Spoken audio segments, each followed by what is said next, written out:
Hello dear students, welcome to my channel.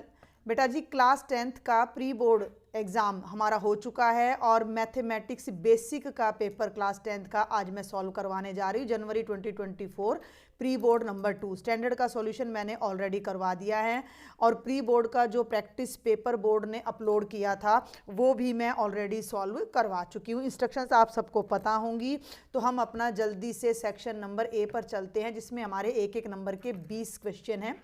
पहला question है, संख्या 140 को अभाज्य गुणनखंड के गुणनफल में के रूप में दर्शाएं। Express the number 140 as the product of prime factors. तो 140 को जब आप लोगे, मैं आपको करके भी दिखा देती हूँ, 2 70, 2 पे करोगे 35, 5 7 जा, ठीक है। तो 140 is equal to 2 into 2 into 5 into 7, यानी कि 2 की पावर 2 इंटू 5 इंटू 7। तो ये हमारा पहले वाला ऑप्शन राइट हो जाएगा। दूसरे पर आ जाओ, निम्नलिखित में कौन सी संख्या परिमेय संख्या नहीं है? Which of the following is not a rational number? तो 4 का रूट करोगे तो 2 आएगा, रैशनल है। 25 का रूट करोगे 5 आएगा, रैशनल है। 49 का रूट करोगे 7 आएगा, रैशनल है। लेकिन जो ये रूट 7 है, इसको मैं फालतू को इरेज कर रही हूँ। अब ये जो रूट 7 है, 7 एक अभाज्य संख्या है, परिमेय अभाज्य यानी कि प्राइम नंबर है। तो प्राइम नंबर का जो अंडर रूट होता है वो अपरिमेय होता है, परिमेय नहीं। तो हमारा right answer option number D हो जाएगा। तीसरे पर आ जाओ, द्विघात बहुपद, कहने को ये द्विघात है, ठीक है। x 3x घटा 5 का शून्यक बताओ, लेकिन ये द्विघात नहीं है, ये है 3x घटा 5 बराबर है 0। तो आप लिखो, केवल इसको ना बहुपद लिखना था यहाँ, मेरी बात सुन लो, मैं दोनों तरीकों से बता दूंगी। तो 3x बराबर है 5 आ गया और x की वैल्यू 5/3 आ गई, तो ये सही आंसर होगा। अगर ये इसको द्विघात कहता है तो ये होना चाहिए था ऐसे। तो फिर आपका आना चाहिए था 3x² is equal to 5, x² आना चाहिए था 5/3, और जब आप दोनों तरफ अंडर रूट करते तो x की वैल्यू आनी चाहिए थी ±5/√3, तब हमारा ऑप्शन हो जाता नन ऑफ दीज। तो इससे जब हम इसी स्टेटमेंट से करते हैं तो पहला ऑप्शन करेक्ट हो जाएगा। चौथे क्वेश्चन पर आ जाओ, निम्न में किस समीकरण का मूल डैश है? अब यहाँ पर मिस प्रिंटिंग है, देखते हैं नेक्स्ट स्लाइड पर हमारा है या नहीं। तो ये यहाँ मिस प्रिंट है, मैं चेक करती हूँ जो मेरे पास ओरिजिनल पेपर है उसमें क्या है। तो ये है बेटा आपकी ओरिजिनल स्टेटमेंट। एक्चुअल में क्या होता है कि लैपटॉप पर अपलोड करते समय कई बार कुछ फ़ॉन्ट डिलीट हो जाते हैं, तो इस वजह से ये दिखाई नहीं दे रहा था। निम्नलिखित में किस समीकरण का मूल 2 है? अब आपको 4 समीकरण दिए गए हैं और आपको बताना है कि 2 इनमें से किसका रूट है। Which of the following quadratic equation has its root as 2? तो आपको रूट्स नहीं निकालने, आप इस 2 को इन इक्वेशंस में पुट करो, बस 2 को इन इक्वेशंस में पुट करके देखो। तो मैं पहली में कर रही हूँ, तो 2² -4 इंटू 2 + 5, 2 दूनी 4, 5 और 4 9, 9 में से 8 माइनस करोगे तो 0 के बराबर नहीं आएगा, ठीक है। अब आ जाओ ऑप्शन नंबर बी पर। मैं इसमें देखो, अगर 2 किसी भी समीकरण का हल है तो वो उसको सेटिस्फाई करेगा। तो ये x² है भाई यहाँ पर, हाँ जी x² है यहाँ पर, तो ये हो जाएगा 2 का स्क्वायर प्लस 3 इंटू 2 -12, 2 दूनी 4, 3 दूनी 6 घटा 12, ये भी 0 नहीं आ रहा।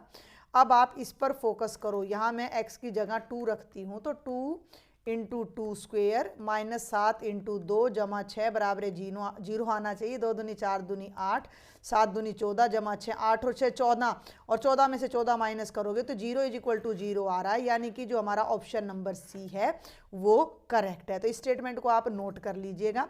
अब हम चलते हैं बच्चों क्वेश्चन नंबर 5 पर, ठीक है। क्वेश्चन नंबर 5 अपना एपी का है। एपी 2 7 12 का 10वां पद ज्ञात करो। तो एपी में पहली टर्म ये है, यानी a इज इक्वल टू 2 है, d यानी कॉमन डिफरेंस यानी सार्व अंतर 5 है। 10th टर्म हमने इस AP की निकालनी है, तो 10वें पद का फॉर्मूला हो जाएगा a + 9d। a की जगह 2 रख दो, d की जगह 5, 9 5 45 और 2 47, 47 आ जाएगा। ये क्वेश्चन अपना स्टैंडर्ड में भी था। सभी खालिस्तान त्रिभुज समरूप होते हैं, तो सभी समबाहु त्रिभुज समरूप होते हैं, समद्विबाहु नहीं हो सकते, ठीक है।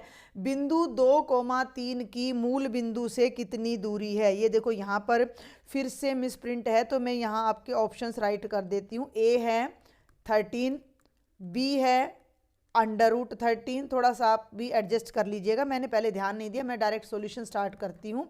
तो ये मैंने नहीं देखा था तो मैं साथ साथ लिख रही हूँ, ऐसा कोई बड़ा इशू नहीं है।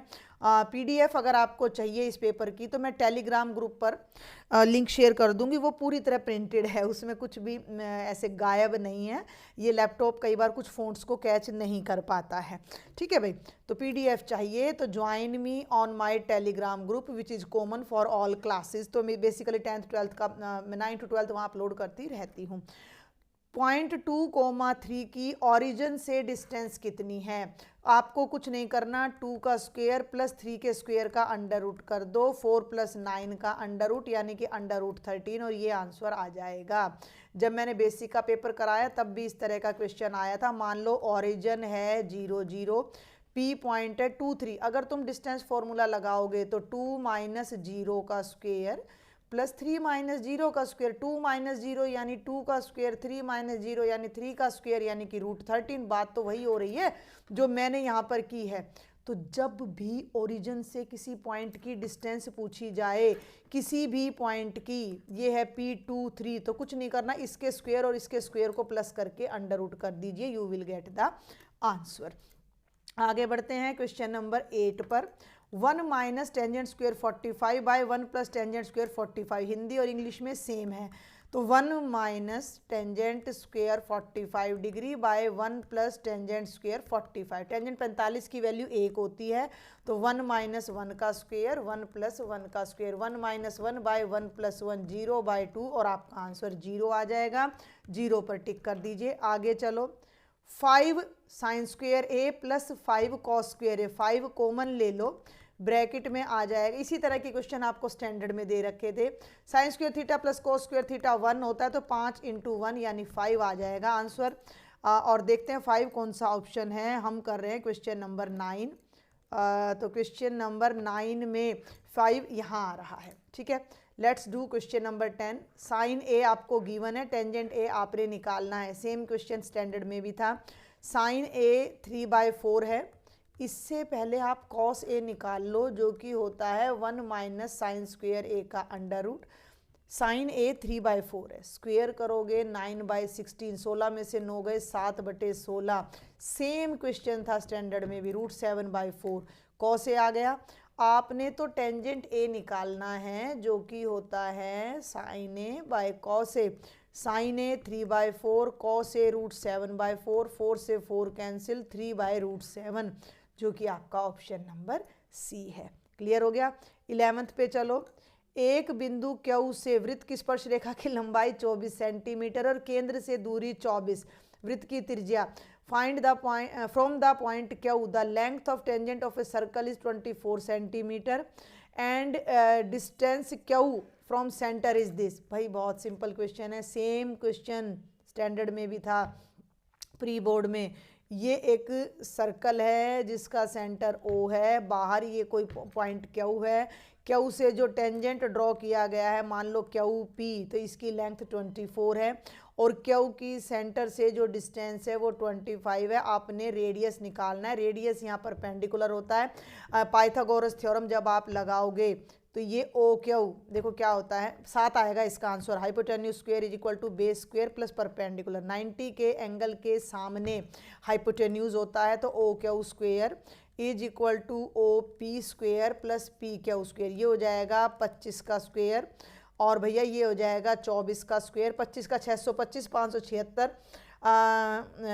घटाओगे तो आपका आ जाएगा 49 इज इक्वल टू, एक मिनट जल्दी नहीं करनी है हमने आपको, फिर ये लगेगा, ये हो जाएगा 625 माइनस 576, ठीक है, 9 और 49, ठीक है, R स्क्वायर। तो R की वैल्यू कितनी आ जाएगी 7, जो कि मैंने आपको पहले ही बता दी थी।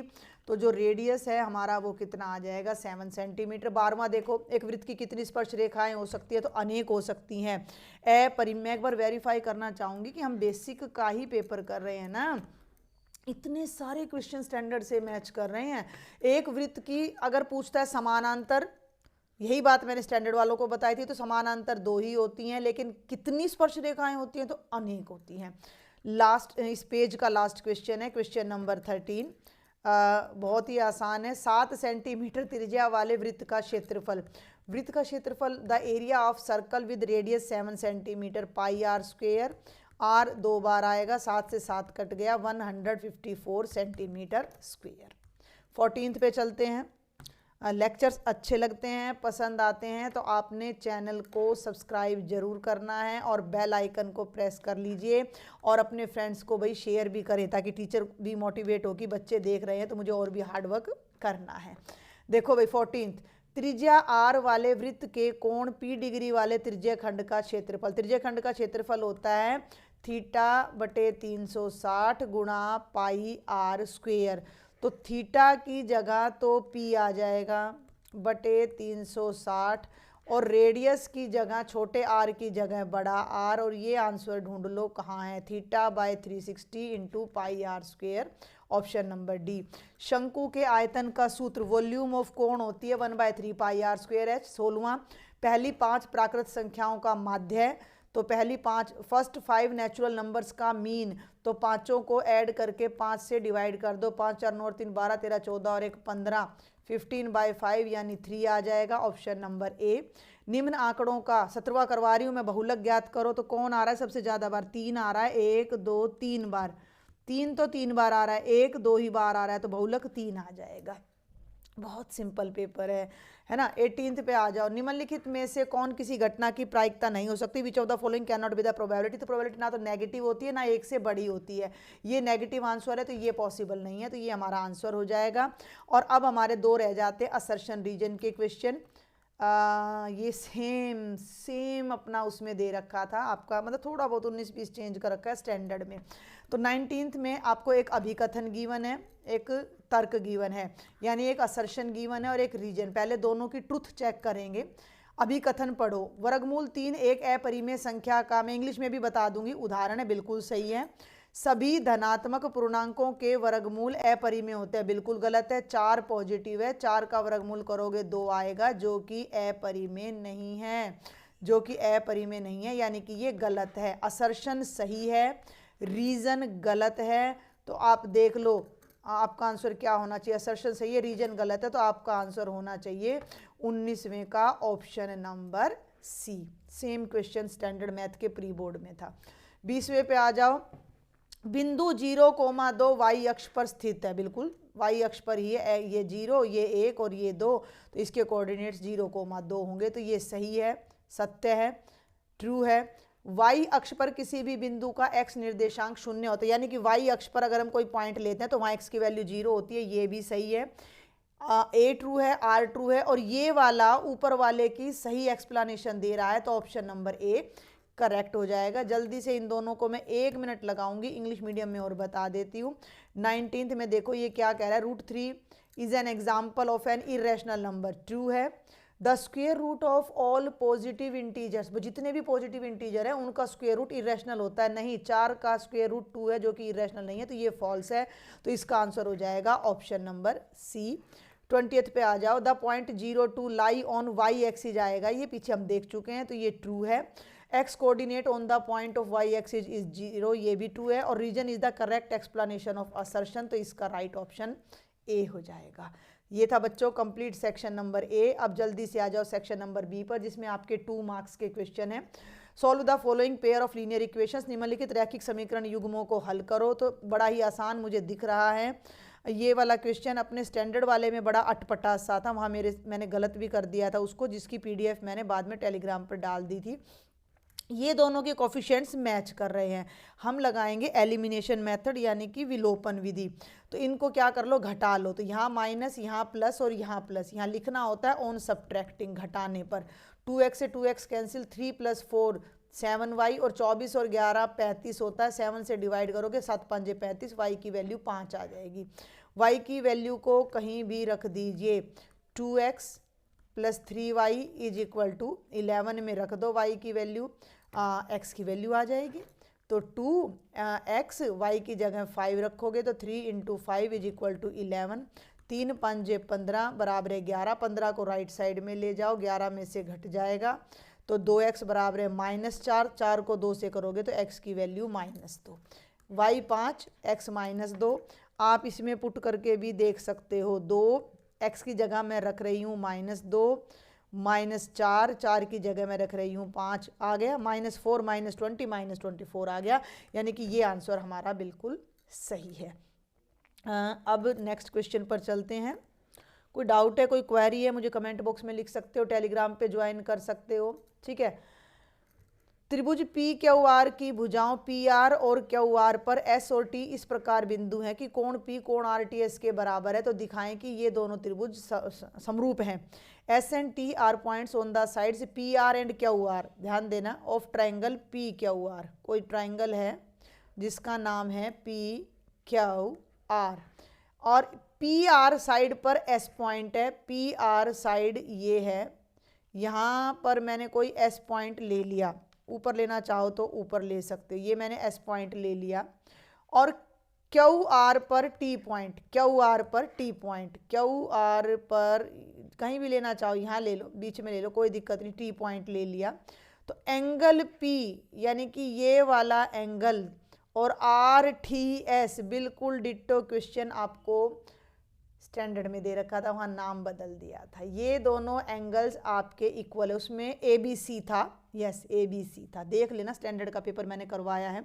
तो आपको क्या प्रूव करना है कि ट्राइंगल आर पी क्यू, ध्यान देना भाई, आर पी और क्यू यानी कि ये पूरा बड़ा ट्राइंगल सिमिलर है आर टी एस के। अब आर टी एस के लिए मैं ये कलर यूज करती हूँ, अंदर वाला आर टी एस, ये बाहर ब्लू वाला ट्रायंगल इस पैरेट ट्रायंगल के सिमिलर है, ये आपने प्रूव करना है, क्योंकि ये 2 ही नंबर का क्वेश्चन है। तो आप डायाग्राम बना लेना, और हमें जो प्रूव करना है, जो सिद्ध करना है, दैट इज कि triangle R P Q is similar to triangle R T S. तो प्रमाण ले लो, प्रूफ ले लो, in the triangle R P Q and triangle R T S, triangle R P Q और आर टी एस में ध्यान देना भाई, दोनों ट्रायंगल आर पे शुरू हो रहे हैं, तो ये आर वाला एंगल तो दोनों में कॉमन हो गया, बहुत आसान क्वेश्चन है। तो हम लिखेंगे angle R is equal to angle R, common है, इंग्लिश में बोल रही हूँ, हिंदी में लिखोगे साझा, और बहुत ध्यान से देखो, छोटे ट्रायंगल में टी एंगल और बड़े में पी और छोटे में टी बराबर है, क्योंकि बुक वाले ने बोला है, ये बोल रखा है यहाँ पर कि एंगल पी कह लो, या इसको आप कह सकते हो, एक मिनट, ब्रैकेट लगा के वैसे ही लिख रही हूँ मैं, angle R P Q is equal to angle R T S, given है, दिया है। और जब 2 ट्रायंगल्स में 2 एंगल कॉरस्पॉन्डिंग एंगल इक्वल हो जाते हैं, तो by a criteria of similarity, a समरूपता नियम से त्रिभुज आर पी क्यू समरूप हो जाएगा त्रिभुज आर टी एस के।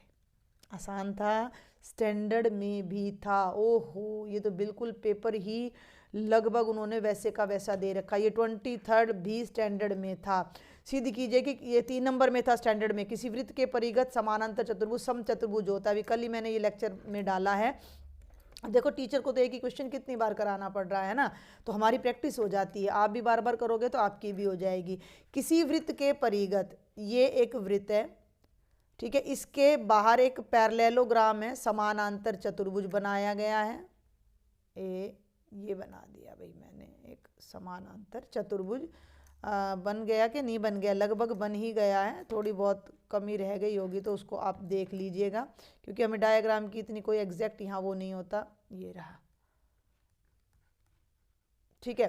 तो ए बी सी डी एक पैरेललोग्राम है, और आपने सिद्ध करना है कि ये एक रोम्बस है, समानांतर चतुर्भुज तो है पर हमने सिद्ध करना है कि ये समचतुर्भुज है। अभी क्वेश्चन तो है कुल 2 नंबर का, तो आप लिखोगे कि दिया क्या है कि ये तो सेंटर है आपका, ओ तो सेंटर है, और ये इसको टच कर रहा है, ए बी सी डी हो गया ना, तो ई एफ जी और एच पे टच कर रहा है। तो आप लिखोगे कि ए बी सी डी एक क्या है, पैरेललोग्राम है, हिंदी में लिख दो, इसी तरीके से पैरेललोग्राम लिख दोगे कोई फर्क नहीं पड़ता, A B C D J parallelogram एक समानांतर चतुर्भुज है जो वृत्त को कहाँ कहाँ टच कर रहा है, ई एफ जी व एच पर क्या करता है, स्पर्श करता है। और अब मेरी बात सुन लो, अगर कोई चतुर्भुज समानांतर है तो आमने सामने की भुजाएं बराबर होती हैं, opposite sides are equal in a parallelogram.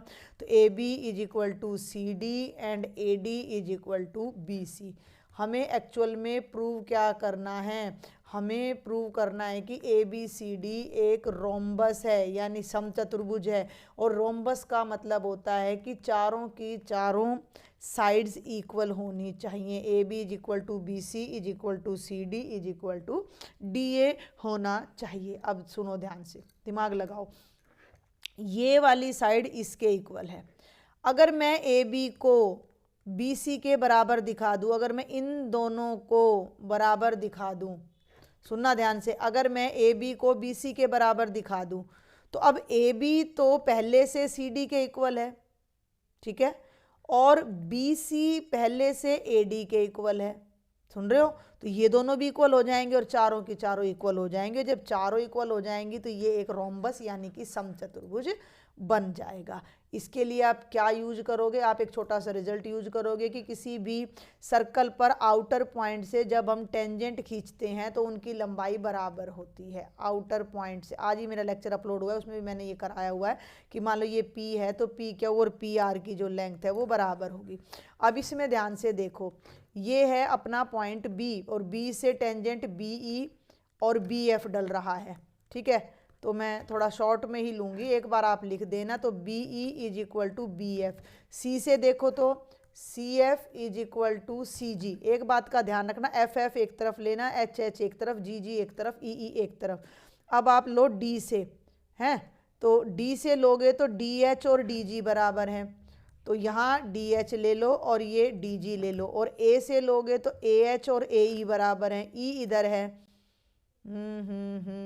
ठीक करा रही ना मैं, डी एच और डी जी बराबर हैं, सी जी और सी एफ बराबर है। हमें ए एच और डी एच एक तरफ रखना है, तो यहाँ मैं डी एच और डी जी ले चुकी हूँ ना, तो अब मुझे ए वाला लेना था, ये लेना है। ए एच और ए ई बराबर है, तो ए एच और ए ई बराबर है। अब यहाँ थोड़ी सी मैंने गड़बड़ कर दी है, तो इसको बी एफ को मैं लेफ्ट में ले आती हूँ और बी ई को राइट में ले आती हूँ। कोई फ़र्क नहीं पड़ता, हम अरेंजमेंट कर रहे हैं, हम क्या कर रहे हैं वो मैं अभी आपको दिखा रही हूँ।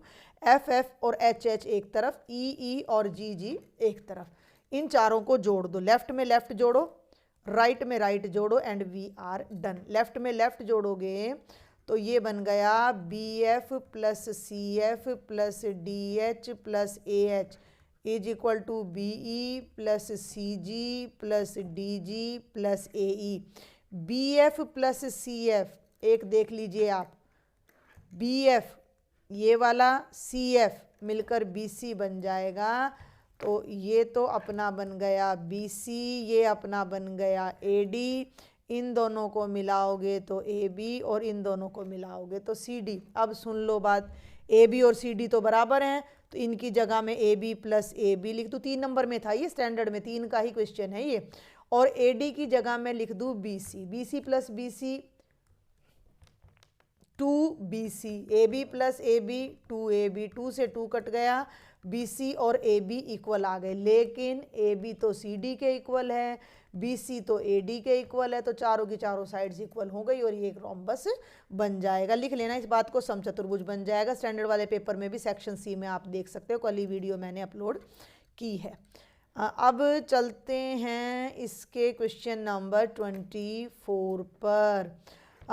2 tangent square 45 degree plus cos square 30 degree minus sine square 60। Value put कर दो। टेंजेंट 45 1 होता है, कोस 30 और साइन 60 बराबर होते हैं, कट के उत्तर 2 आ जाएगा। साइन 60 होता है वर्गमूल 3/2 का, दोनों कट जाएंगे, 2 एकम 2 आ जाएगा। आसान है ना। एक तो क्वेश्चन मुश्किल डाल देता है एग्जामिनर, लेकिन ये इजी डाले हुए हैं। इसी में इंटरनल चॉइस है 24वें में, सिद्ध कीजिए कि prove that secant A plus tangent A multiplied by 1 minus sine A is equal to cos A. तो मैंने लेफ्ट हैंड साइड उठा ली, इस ब्रैकेट को मैं साइन कॉस में बदलने जा रही हूँ। सीकेंट हो गया 1 बाय कॉस ए, टेंजेंट हो गया साइन ए बाय कॉस ए, और ये हो गया 1 माइनस साइन ए। अभी देखो इसमें कॉस ए एलसीएम आ गया तो ये बन गया 1, कॉस ए से कॉस ए कैंसिल हो गया, प्लस साइन ए और ये हो गया 1 माइनस साइन ए। 1 प्लस साइन ए 1 माइनस साइन ए प्लस बी ए माइनस बी, भाई ए प्लस बी इंटू ए माइनस बी का फॉर्मूला होता है ए स्क्वेयर माइनस बी स्क्वेयर, तो 1 का स्क्वेयर 1 माइनस साइन स्क्वेयर ए बटा cos A. 1 minus sine square ए किसके बराबर होता है, कॉस स्क्वेयर ए के, तो बाय कॉस ए, कॉस से कॉस कैंसिल हो गया, कॉस ए आ गया जो कि हमारी ये रही राइट हैंड साइड। यही हमने प्रूव करना था। And this is the last question of section number B और ये भी रिपीटेड है। एक वृत्त के चतुर्थांश का क्षेत्रफल ज्ञात कीजिए जिसकी परिधि 22 सेंटीमीटर है। फाइंड द एरिया, वर्बल बताऊंगी मैं इसको, ऑफ ए क्वाड्रेंट। क्वाड्रेंट क्या होता है, fourth part of the circle, किसी भी सर्कल का चौथा हिस्सा, तो उसका क्षेत्रफल क्या हो जाएगा, वृत्त के क्षेत्रफल का चौथा हिस्सा। लेकिन हमें रेडियस चाहिए, रेडियस नहीं दे रखा, तो आप कैसे शुरू करोगे कि माना त्रिज्या, let radius is equal to R. हमें परिधि दे रखी है, ध्यान देना, परिधि यानी कि सरकमफ्रेंस दे रखा है, तो परिधि की हेल्प से, सरकमफ्रेंस की हेल्प से पहले हम रेडियस निकालेंगे और रेडियस की हेल्प से एरिया निकल जाएगा। तो 2 पाई की जगह 22/7 इंटू आर, देखो 22 से 22 कैंसिल, आर लेफ्ट में रह जाएगा और ये 7 ऊपर चला जाएगा यहाँ से ऊपर और 2 नीचे, तो रेडियस आ गया 7/2। और अब आपने चतुर्थांश का क्षेत्रफल निकालना है, तो लिख देना द एरिया ऑफ क्वाड्रेंट, यानी कि चतुर्थांश का क्षेत्रफल बराबर है पाई आर स्क्वेयर बाय 4। तो पाई की जगह 22/7, ये 4 नीचे आ जाएगा और आर 7/2 है, स्क्वेयर करोगे तो 49/4। ठीक है ना, ठीक है ना। तो 7 7 जा 49, 2 11 4, तो 11 7 77/8 सेंटीमीटर स्क्वेयर, ये आपका आंसर आ जाएगा। इसके बाद नहीं एक और है भाई, इसमें चॉइस गिवन है, इसमें इंटरनल चॉइस गिवन है, देखो ये रहा और वाला, तो ये मैं करा दूंगी। तो ये बिल्कुल आसान सा था, मैं होप करती हूँ कि आपको समझ में आ गया होगा। और अब इसमें लास्ट हमारी एक इंटरनल चॉइस गिवन है, एक यहाँ दे दी ट्रिग्नोमेट्री में और एक यहाँ दे दी है, तो उस चॉइस को अब हम देखते हैं। भाई हद है, वो तो बिल्कुल सेम ही पेपर इन्होंने दे रखा है। एक घड़ी की मिनट की सुई जिसकी लंबाई 14 सेंटीमीटर है, 5 मिनट में रचित क्षेत्रफल ज्ञात करो। भाई प्री बोर्ड के सेक्शन सी में भी मैं इस क्वेश्चन को करवा चुकी हूँ, शायद सेक्शन सी में ही है, तो आप वहाँ से इसको देख लेना। मैं जल्दी से बता देती हूँ, ये घड़ी कैसी भी हो गोल ही घूमती है और ये इसकी मिनट हैंड हो गई जिसकी लंबाई 14 सेंटीमीटर है। तो अगर इसको हम एज ए सर्कल ट्रीट करें तो इसका जो रेडियस है वो 14 सेंटीमीटर है। वो सुई अगर 12 पर है तो 5 मिनट के बाद वो सुई 1 पर आ जाएगी और ये एरिया कितना होगा। तो ये त्रिज्याखंड बन गया, सेक्टर बन गया। इस सेक्टर का एरिया आपने बताना है, लेकिन हमें एंगल नहीं पता। अब एंगल याद ना रहे तो मैं आपको बता दूं, जब घड़ी की सुई 12 से 3 पर आएगी तो इसके 3 बराबर हिस्से होंगे। ये पूरा एंगल 90 है, 12 से 3 पे आओगे तो एंगल 90 है, उसके 3 हिस्से करोगे तो तीसरा हिस्सा में एंगल कितना हो जाएगा, 30 डिग्री। उसका एरिया निकाल दो, θ/360 इंटू पाई आर स्क्वेयर। बस थीटा की ही लड़ाई थी। 5 मिनट का मतलब था 5 मिनट में कितना एंगल बनाया उसने, भाई 5 मिनट में कितना एंगल बनाया, ये मेन स्टोरी थी। तो थीटा तो आ गया 30 डिग्री, 30 डिग्री बाय 360, पाई की वैल्यू रख दो 22/7, रेडियस कितना था 14 था, तो 2 बार 14 लगा दो, 0 से 0 कैंसिल, 3 12 जा 7 दूनी 14, 2 छिके 12, 2 तिया 6 और 2 साते 14। एम आई राइट, यस। तो ये हो जाएगा 22, ये कट गया ना यहाँ से, 7 154 और बटे में 3 सेंटीमीटर स्क्वेयर। तो डेसिमल में आप इसको कन्वर्ट कर सकते हो, चेक कर लेना। 30/360, 22/7 14, 0 12 आ गया, 2 छिक्के 12, 2 छिक्के 12, 2 साते 14, ठीक है, और 7 दूनी 14, बिल्कुल सही चल रहा है। तो ये आपका था, सेम क्वेश्चन मैं पहले बता दूं, प्री बोर्ड में स्टैंडर्ड में था। तो ये था आपका कंप्लीट सेक्शन नंबर बी। और अब बहुत जल्दी से मैं इसका सेक्शन नंबर सी करवा रही हूँ। यहाँ मैं अब एक बात आपको बिल्कुल क्लियर कर दूँ कि सेक्शन नंबर सी का question number 28 as it is दोनों के दोनों पार्ट्स स्टैंडर्ड प्री बोर्ड में आए हैं, बहुत ध्यान से सुन लीजिए मेरी बात को।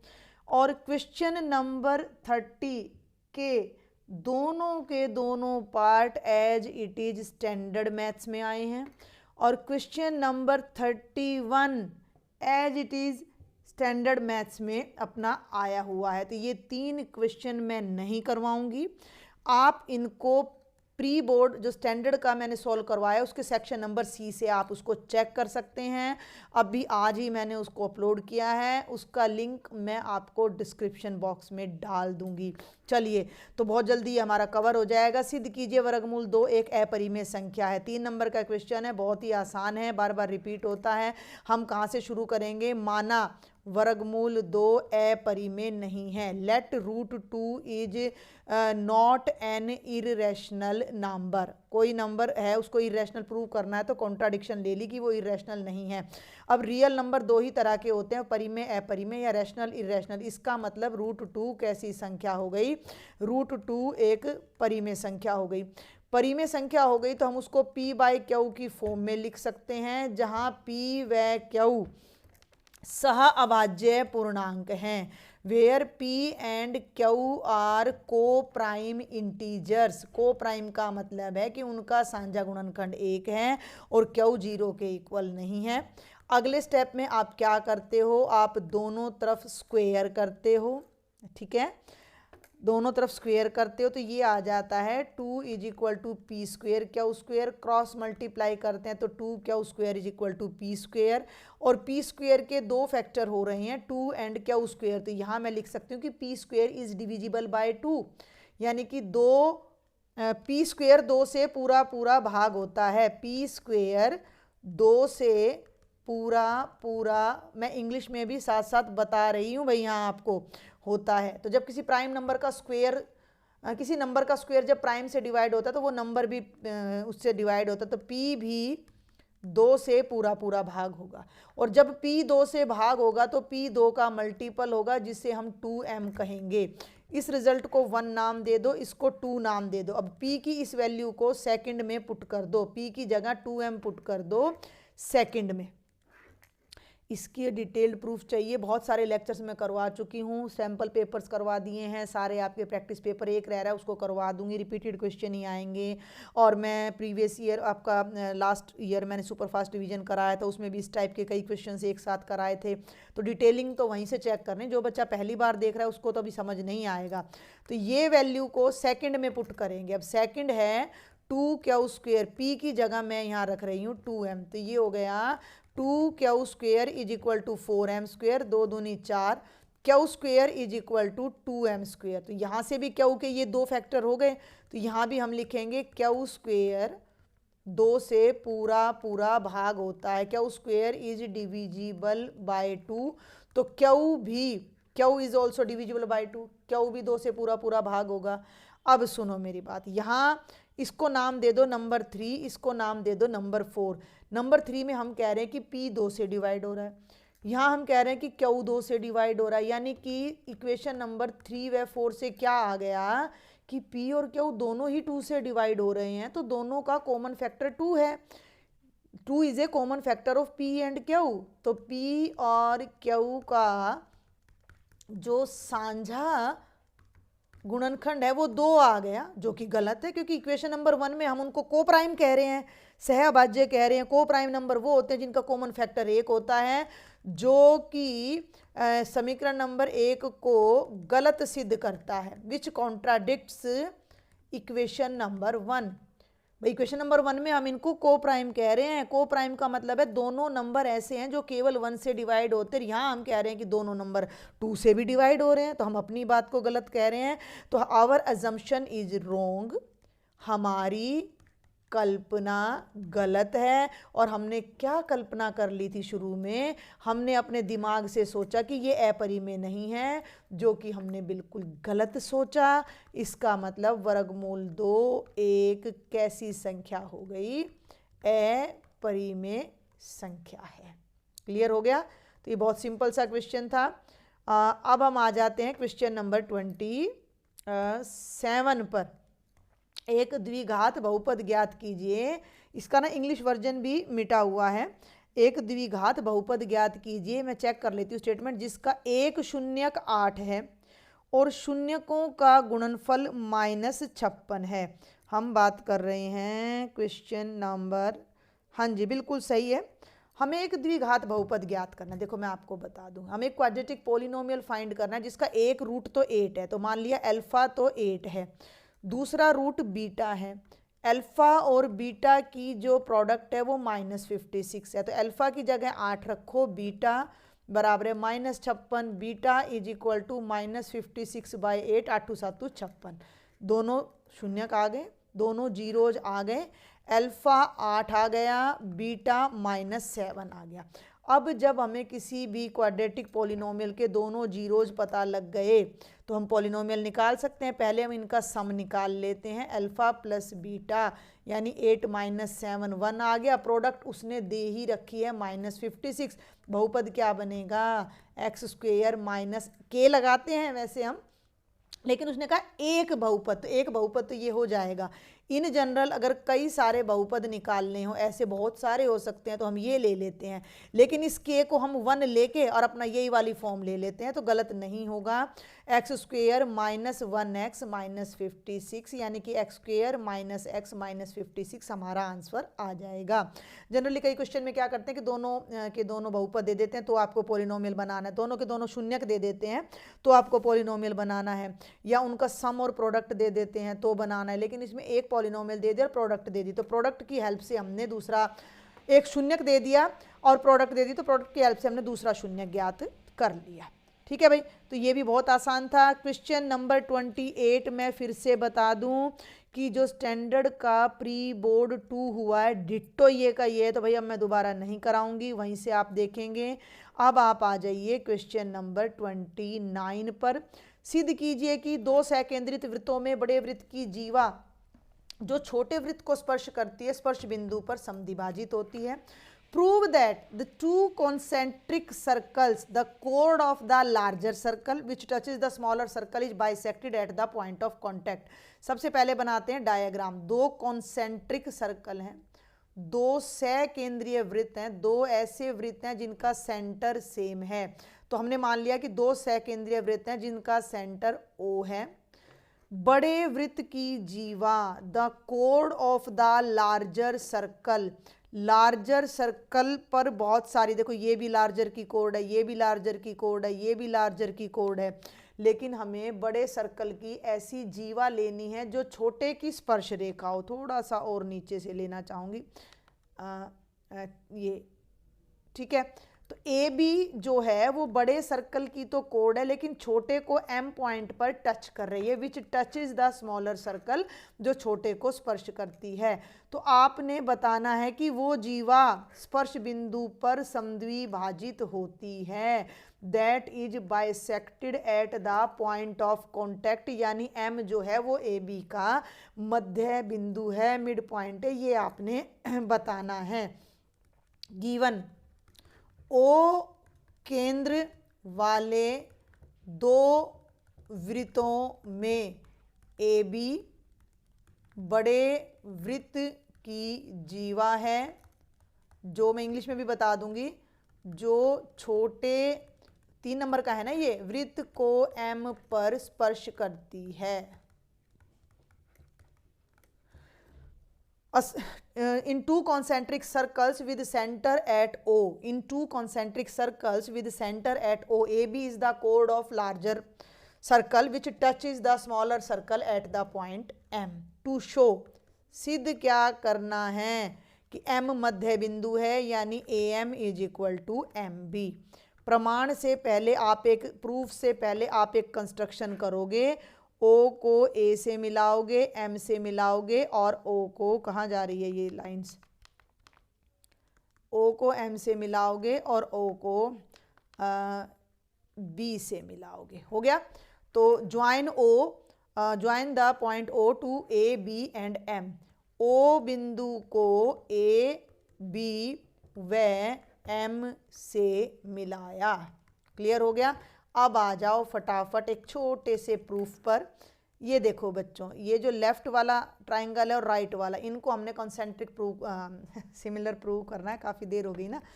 तो देखो जरा, त्रिभुज ओ ओ एम ले लो, कोई फर्क नहीं पड़ता, वह त्रिभुज ओ बी एम में ध्यान देना भाई, ओ एम जो है वो रेडियस है, कॉमन है, O M is equal to O M साझा है, कॉमन है। अब देखो हमें ये पता है कि किसी भी सर्कल में टेंजेंट से जो रेडियस जाता है वो उस पर 90 का एंगल बनाता है, तो एम पर बनने वाला ये एंगल 90 डिग्री है। तो आप लिखोगे एंगल ए